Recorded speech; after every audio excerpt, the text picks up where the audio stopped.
2 दिन तो हुए थे माँ को घर आए हुए और सुबह सुबह ही माँ अपना सामान पैक करके वापस जाने की तैयारी कर रही थी। ऐसे ही तो ना आई थी माँ बेटे के घर। आने का कारण भी खास था। बहू की डिलीवरी हुई थी और दादी बनने का नसीब मिला था माँ को। माँ दौड़ी दौड़ी खुशी खुशी अपने कॉलेज से छुट्टियां लेकर आई थी अपने पोते का मुंह देखने के लिए। एक बड़े कॉलेज में लेक्चरर होने के बावजूद माँ की सोच अभी भी ऑर्थोडॉक्स टाइप की थी, जो पहले से यह सोचकर बैठी थी कि पोता होगा तो अच्छा होगा। माँ के अरमानों पर तब पानी फिर गया जब बहू ने बेटे को नहीं बेटी को जन्म दिया। हालांकि माँ ये सब अपने चेहरे पर दिखाना नहीं चाहती थी, लेकिन उनका बर्ताव सारी बातें बयां कर रहा था। माँ को वापस जाने की तैयारी करता देख बेटा माँ के पास आया और माँ से बोला, माँ 2 दिन तो हुए है तुम्हें आने को और तुम जाने की तैयारी कर रही हो। अरे बेटा तुम तो जानते ही हो कॉलेज फिर से शुरू हो गए हैं। तुम्हारे पापा और मेरे लेक्चर फिर से शुरू करने पड़ेंगे। ज़्यादा छुट्टियां भी तो नहीं ली थी मैंने, जाना तो पड़ेगा। लेकिन तू चिंता मत कर, थोड़े दिन बाद मैं और तुम्हारे पापा दोनों ही वापस आएंगे।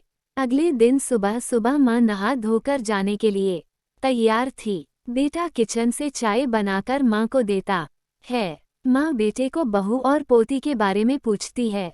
बेटा कहता है दोनों सो रहे हैं।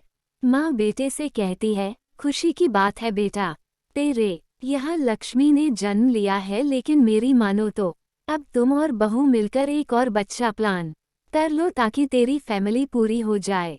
हो सकता है मेरी बातें तुम्हें पुराने जमाने की लगे, लेकिन थोड़ा प्रैक्टिकल होकर सोचो। बेटा अच्छे से जानता था कि माँ जो कह रही थी और जो कहना चाहती थी वह बातें दोनों ही बहुत अलग थी। बेटे ने अपने जेब से अपना मोबाइल फ़ोन निकाला और उसमें कई मैसेजेस माँ को दिखाएं और बोला, देखो माँ तुम्हारी बात तुमसे पहले ये दर्जनों लोग मुझे मैसेज में कह चुके हैं।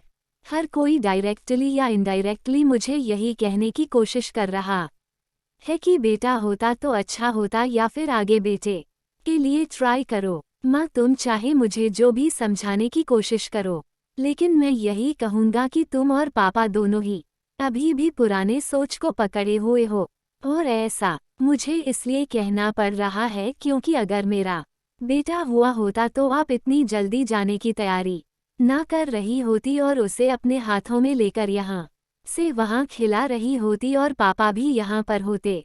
21वीं सदी में जी रहे हैं हम, फिर भी ऐसी मान्यताएं और आप दोनों से मुझे यह उम्मीद ना थी।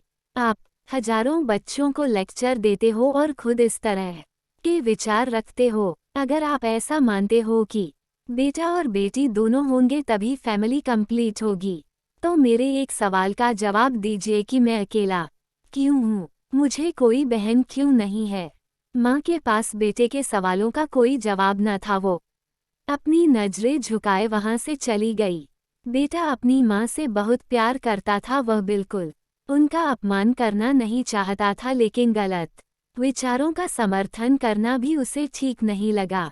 ये सारी बातें बहू ने भी सुन ली थी। बेटे ने उसके पास जाकर उसका उतरा हुआ चेहरा देखकर उसे समझाते हुए कहा, देखो चारू, तुम्हें माँ की बातों से या किसी और की बातों से परेशान होने की जरूरत बिल्कुल नहीं है। मुझे कोई फर्क नहीं पड़ता कि मुझे बेटा हुआ है या बेटी, मेरे लिए यही बड़ी बात है कि मेरी बेटी स्वस्थ है और खुश। चारू बोली, मैं माँ की बातों से या किसी और की बातों से बिल्कुल परेशान नहीं हूँ, लेकिन हाँ मैं परेशान जरूर हूँ। मैं एक समाज सेविका हूँ और मैं हर दिन कई लड़कियों से मिलती हूँ। अचरज की बात है कि मुझे आज तक एक भी लड़की ऐसी नहीं मिली जो कहती हो कि लड़की होने की वजह से उसे अलग तरीके से ट्रीट ना किया गया हो या कुछ सहना ना पड़ा हो। मैं खुद एक औरत हूँ और इस बात का अनुभव मैंने भी किया है, और अब जब हमारे घर में भी एक लड़की ने जन्म लिया है तो मैं परेशान हूँ। पति अपनी पत्नी को समझाते हुए कहता है।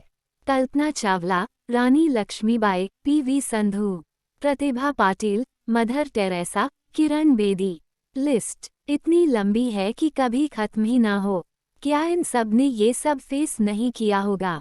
जरूर किया होगा, लेकिन उन्होंने दुनिया को जो साबित करके दिखाया है और जिस मुकाम पर वे पहुंची है वही हर लड़की को हौसला देने के लिए काफ़ी है। और इन सब में जो सबसे पहला नाम आएगा जो हमारी बेटी को हौसला देगा वह होगा चारू शर्मा का, यानी कि तुम्हारा। हमारी बेटी की हिम्मत और ताकत बनोगी तुम।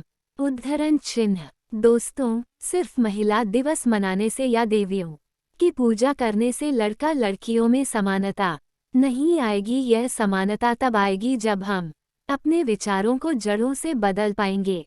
उम्मीद करती हूँ आज की ये कहानी, जिसका शीर्षक है लड़की हुई है, एक प्रेरक कहानी, इमोशनल मोटिवेशनल कहानी, आपके दिल को छू पाई होगी। कहानी पूरी पढ़ने के लिए धन्यवाद।